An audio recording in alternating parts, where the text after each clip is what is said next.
جی السلام علیکم ورحمۃ اللہ وبرکاتہ۔ محترم ہم بھائی کا سوال ہے، کہتے ہیں سوال پوچھنا چاہتا ہوں، کھڑا ہو جوتا پہننا منع ہے، حدیث کا حوالہ چاہیے۔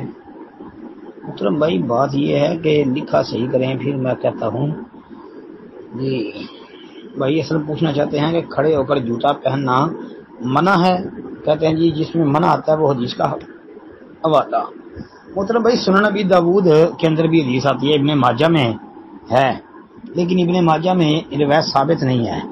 ایک سند میں آمش کی تدلیس ہے، ایک سند میں سفیان ثوری کی تدلیس ہے، تو سماع کی صراحت نہیں ہے، تو کھڑے ہو کر جوتا پہننے سے منع کرنے والی روایت ثابت نہیں ہے۔ ابو داؤد والی روایت جو ہے اس میں بھی ابو زبیر کی تدلیس ہے۔ تو پھر بڑی بات یہ یاد رکھیں کہ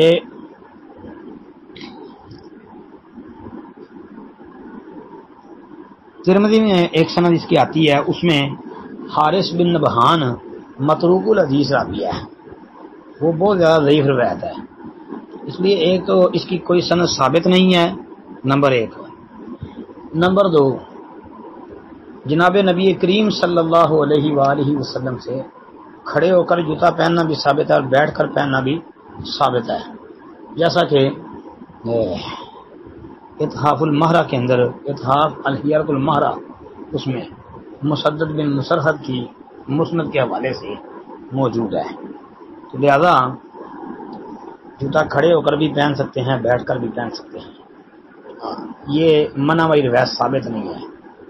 اور اگر کوئی بندہ اس کو ضعیف جمع ضعیف حسن لکھے بھی کہتا ہے تو یہ بات کوئی زیادہ مضبوط نہیں ہے، مضبوط بات یہی ہے کہ یہ روایت ضعیف ہے۔ السلام علیکم ورحمۃ اللہ۔